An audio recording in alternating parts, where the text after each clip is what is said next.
My name is Jonathan Plass. I'm an artist, architect, and activist working in Washington, D.C.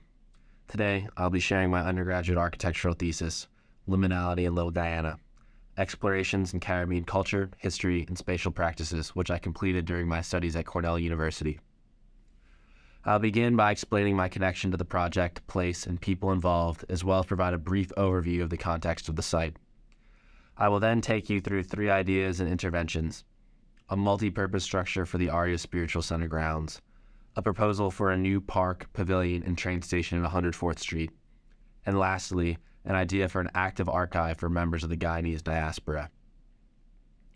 The context and connection. Firstly, I am Guyanese-American. My father was born in Guyana, the only English-speaking country in South America. In 1978, my father moved to New York. Growing up in the city, my family and I would travel to Little Guyana for all our Guyanese food needs. This project is at its art an homage to him. Secondly, I have always admired the sociological research of Du Bois, not only for his innovative representation techniques, but also his dedication to going door to door to collect his data well before GIS libraries were a click away. This is a methodology I mirrored in my study of Little Guyana. This project is also a nod to his 1900 exhibition in Paris, The American Negro. Thirdly, I believe in the message of the traditional Ghanaian Sankofa bird. It is not taboo to fetch what is at risk of being left behind. Throughout my life, I have been left with nothing more than the ability to check 2 or more on forms and inform people that Guyana is in fact not Ghana, and rather an English-speaking country at the top of South America, culturally tied to the Caribbean. Cooke writes in Hip-Hop Architecture, many have managed to exist simultaneously as successful architects and black. Few have managed to express their blackness through their architecture. With love for my father, admiration for Du Bois, and belief in Sankofa, let's begin. My thesis began by fetching what was at risk of being left behind. I steeped myself in the history of my father's country.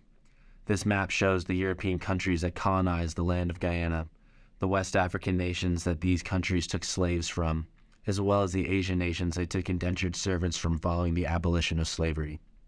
All these nations, and of course the native Amerindian people together, make up Guyana and represent one of the most diverse and unique places and cuisines in the world. Lastly, the map tracks the mass movement of Guyanese people to New York. Today, almost half of Guyanese people live outside of Guyana, with the highest concentration in New York. Here, you can see the journey from Guyana to JFK in the bottom right, and the air train that runs directly into Queens. A similar trip to the one my father took in 1976 when he first stepped foot on American soil.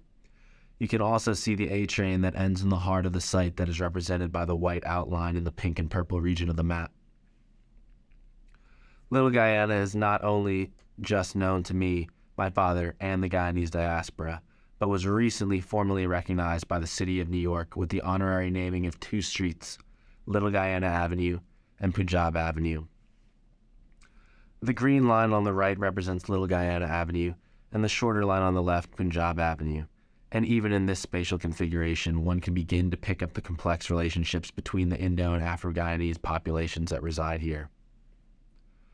Like the tide, every day stores' goods are unpacked, stretching out onto the street only to be repacked for seating inside at night. Grocers tied tarps to street signs, clothing retailers hang garments from awnings, and restaurants occupy the street with outdoor seating. In my Du Boisian study of Little Guyana, I walked door to door and listened to small business owners. They all told me one thing: we are targeted and fined by the city for bleeding into the street and tying tarps to public property. This marked my first intervention, a partnership with the mayor's office to try and develop a humble mounting bracket that is structurally rated, as well as a new policy that would allow for legal continuation of these spatial practices. Zooming to a larger scale, I will now speak about the 2 interventions at the Aria Spiritual Center grounds and the proposed 104th Street station. The Aria Spiritual Center grounds. You can see the site, which is owned by the Aria Spiritual Center, who uses it to host annual festivals and events for the community of Little Guyana. This intervention proposes a multi-purpose replacement to the temporary stage they rent each event. Here, you can see the structure in its closed state, functioning as an open community park. This intervention was formed through research and direct collaboration with the community. You can see the tent they rent in the bottom right, and myself in attendance of their holy celebration in the bottom left. This structure has the ability to take on 3 specific uses unique to the Arya Spiritual Center and their members, as well as function as a community garden and park. The first use is of a traditional temple layout for services. The second use is for their annual holy celebration. The third use is for their annual Diwali celebration. And lastly, as previously stated, a park and greenhouse that can actually produce riri peppers, a pepper native to Guyana and crucial to making Guyana's national dish, pepper pot, a dish almost every restaurant serves in some capacity in Little Guyana. The 104th Street Station Pavilion. This intervention is made up of 3 elements: a new train stop that provides ADA accessibility to the community, a public park that repurposes an abandoned train line, and a new pavilion for the community. In the bottom right, you can see the edge of the platform and the new station. This stop connects to the proposed park on top of an abandoned train line via a ramp that runs alongside the train in light gray. Lastly, you see the pavilion that nestles itself under the A train and above Liberty/Little Guyana Avenue. This pavilion is focused with providing a space for the community to continue their spatial practices. The pavilion is designed with a flexible rotating peg wall system that allows the space to be configured for 3 existing spatial practices and help to facilitate a 4th. This first use is as a farmer's market that enables vendors to set up small shops in a variety of ways to continue their spatial practices. The second use is as a pop-up cafe that enables restaurants to not only customize the restaurant to their liking, but also allows them to experiment with seating layouts and new dishes. The third use is as a fashion market that, in a similar fashion to the first use, enables vendors to continue their spatial practices and expand the reach of their businesses. Lastly, the 4th use is as an art gallery. In this view, the gallery is showing liminal space, an exhibit curated by Grace Ali, a Guyanese curator and professor now residing in New York, whom I worked with closely during the project. This is the most foreign proposal to the site, but I argue it should not be. Guyana and the Caribbean have and continue to produce great artists.